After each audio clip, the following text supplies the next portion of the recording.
Hello, Scorpio, Sun, Moon, Rising, and Venus signs. Kamusta kayo? Sana po'y nasa mabuti kayong kalagayan. Welcome back po sa Star Tarot. At kung bago kayo rito, welcome din po kayo. Please subscribe, like, share my videos, and leave me a comment kung nakaresonate po kayo. Thank you. So, first message ninyo is angel number 1717. Okay? Sabi dito, there is a drama alert. Take a few deep breaths and focus inward. You need time to think things over and consider your options. At this time, you must rely solely on yourself. You might not believe it, but you're heading into the right direction. So what appears to be a lull in activity is just a natural part of the process. Ayan. So, pwede, no, ng iba sa inyo rito, talagang siguro kailangan ninyo na mas mag-focus kayo ngayon sa sarili mo, 'di ba? Mas mag-focus kayo dapat, no, sa kung ano yung sinasabi, no, ng soul ninyo, 'di ba? Maaari din na meron kayong mga pagkakataong makapakinig, no, sa soul ninyo because some of you siguro is going to spend time by yourself, mag-alone time kayo, magme-me time kayo, 'di ba? So, feeling ko there is also a time dito for you na yung parang you are going to siguro you are going to kumbaga evaluate, no, what you are feeling. You are going to evaluate kung ano man yung mga nararamdaman mo, ano man yung iniisip mo, yung mga ganon, no? We also have angel number 0808. Ayan, swift action. Merong mabilisang pangyayari rito. Meron ditong mga mabilisan pwedeng mag-unfold, no? Sa buhay ninyo. Maaring maraming pagbabago, 'di ba? Ang pwedeng maganap din. There could also be excuse me, there could also be opportunities katulad ng financial opportunities na pwedeng dumating din sa inyo, 'di ba? At magkakaroon dito ng miraculous na improvement kumbaga sa inyong finances. So pwede talaga na meron dito mga financial blessings na could be a breakthrough, no? Could be a financial breakthrough. Kaya bigla ang merong mga pangyayaring magaganap na pwedeng magkaroon ng maraming pera kayo. Diba? So, what else? We have angel number 0440. Gut feel. Ayan. So, kailangan makinig kayo lagi, no, sa inyong intuition. Makinig kayo sa inyong gut feel.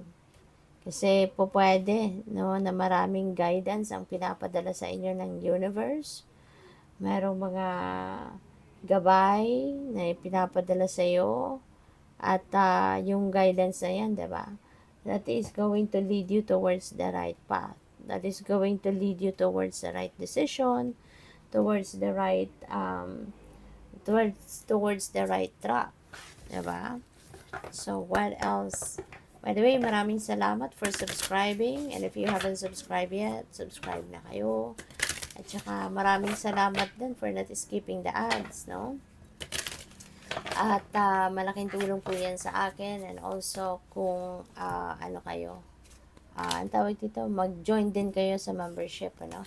Kung gusto po ninyo mag-join, just click the join button sa baba ng video. Alright? Thank you po. So, we have luck is on your side. Ayan. So, ang swerte daw ay nasa inyong tabi. Kaya, magandang magandang sitwasyon ito na yung swerte ay nakabaling sa inyo sa ngayon.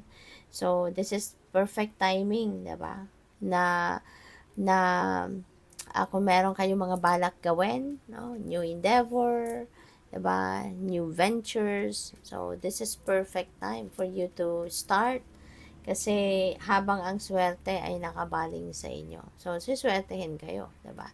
You can expect, no, na there will be auspicious outcome, no, sa mga gagawin ninyo. personal issue reaches resolution. So, maganda rin ito. Kasi kumbaga kung ano man itong mga bagay siguro na kinakagulo ng isip mo, ano man itong mga bagay na siguro ikinaka-confuse mo. So now, it is reaching resolution. So magiging ano na kayo, kumbaga makakahinga na kayo ng maluwag kasi masosolve na kung ano man ang mga personal issues ninyo, kung ano man itong mga gulo sa isip mo, no? It will come to ano na, magkakaroon ka na ng solusyon, I mean. So, we also have a win-win outcome. So, this is good. Kasi, kumbaga, meron ka ritong mga bagay na you're going to, naririnig ko, sugal no? So, maaring you're taking chances on something at magkakaroon din ito ng positive na resulta. No? Magkakaroon kayo na magandang outcome sa kung ano man itong mga gusto ninyong gawin, ano man itong mga gusto ninyong subukan. So, which is really good. No? I am also seeing wisdom. Kikita ko sa mindset ko yung salitang wisdom. So, siguro, ano man ang mga bagay na to, marami kayong matututunan. You will be learning a lot of things. You will be learning a lot of lessons din siguro from this situation, no, na maaaring pinagdadaanan ninyo or pagdadaanan pa lang. So, po pwedeng may ganun din ganap dyan. So, good luck sa'yo. Thank you for watching. Love and light. Namaste.